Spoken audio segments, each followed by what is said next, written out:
they've done everything to give Caleb the best setup possible this year after what he dealt with last year, and it's on him to make sure he holds up his end of the bargain. Courtney Cronin joins us here on the Kap J Morning Show. Good morning, Courtney. How are you? I'm great, guys. Happy Monday.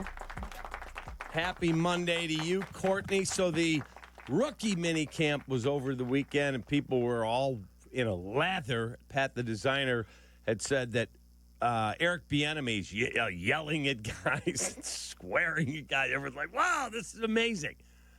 Should we pump the brakes a little bit on rookie minicamp? Well, of course. I think people are just excited that it feels like football's back. It's not. It will not. I mean, they're in shorts. And this is the first time that any of these players have ever played together. I think it was kind of cool hearing about some of their college ties. Like Ruben Hippolyte talking about, playing in Maryland. And, of course, yesterday it was Kyle Monangai talking about, wow, this guy was all over me for the last couple of years. But that's the extent of it. None of them have played together before. It's not going to look pretty, and that's what you expect from rookie minicamp. It's not that there's not much you can take away from it, but it's meant to be an introductory phase. However, we stand close to where the running backs practice every time that we're out there, because that's when you go out to fields 3 and 4, which are the far fields beyond the indoor practice facility, we're closest to the building. So the running backs are right there. And even if you were on the other side, you'd still be able to hear Eric Bieniemy, chances are, because he's loud and he's aggressive with his players. But I don't think it's a bad thing at this point, because you're setting the tone for what he said he's going to be as a coach when he's here, which is keeping these guys accountable. Again, something that everybody asked for last year, so be careful what you wish for if it becomes too much. And I think for these rookies, the 3 running backs that they had, including Kyle Monangai, it was a good chance to know what the expectation is going to be, that if your feet are sloppy in a drill, Eric Bieniemy is going to let you hear about it, and you might have some profanity in there. I'm sure it's not malicious by any stretch, but that's the way that he coaches to get the most out of guys. And I don't think after 20-something years in this, more than that, 30 years in this, that he's probably going to change, his approach with guys, especially rookies. I mean, you've got to know what they're going to be in for when today is when they start getting around the rest of the roster and the veterans to finish up phase 2. He's not going to change who he is based on, somebody's 5-6 years into this or somebody like Kyle Monangai is 3 days into this.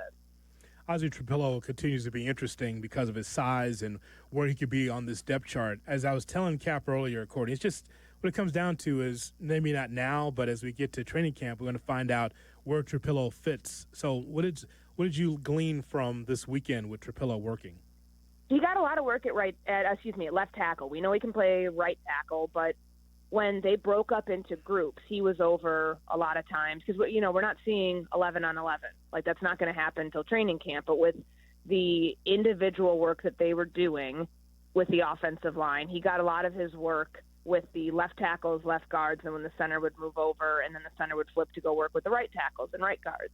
I think that's where they want to see what he can do because they know he can play right tackle. They know that he's had 24 starts there over the last 2 seasons. And even Ozzie talked about it with us, I believe it was Friday, that last year after practices and when he had time, he would try to get extra reps in at left tackle just to make sure that it wasn't, foreign to him. Not foreign's probably the wrong word. That he didn't feel rusty when he had to go back over there in the event that a team wants him to play there. So you're just keeping the mental reps fresh and keeping the physical reps, where they need to be. I think puts him in a position now to when OTAs start. I think we're out there like May 20th or May 21st.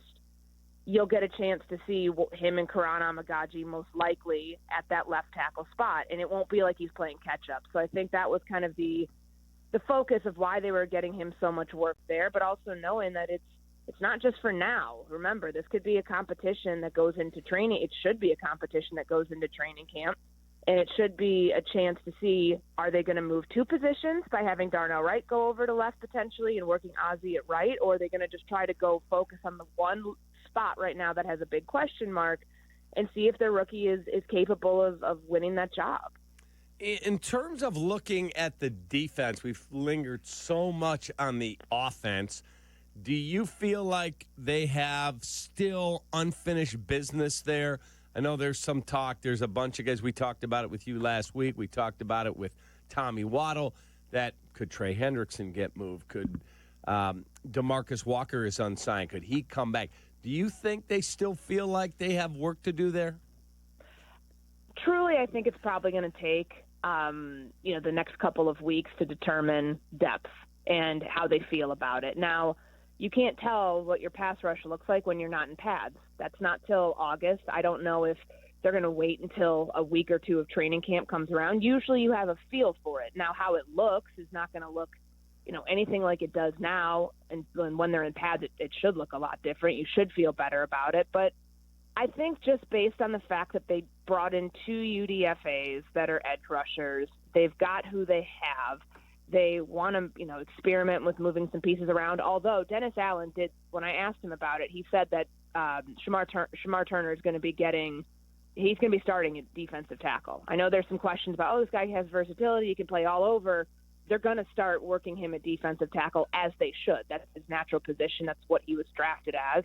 But it's going to take, I think, a little bit of time for the roster when they get around this coaching staff. Because remember, no one has worked with Dennis Allen yet. No one has worked with this defensive coaching staff on the field.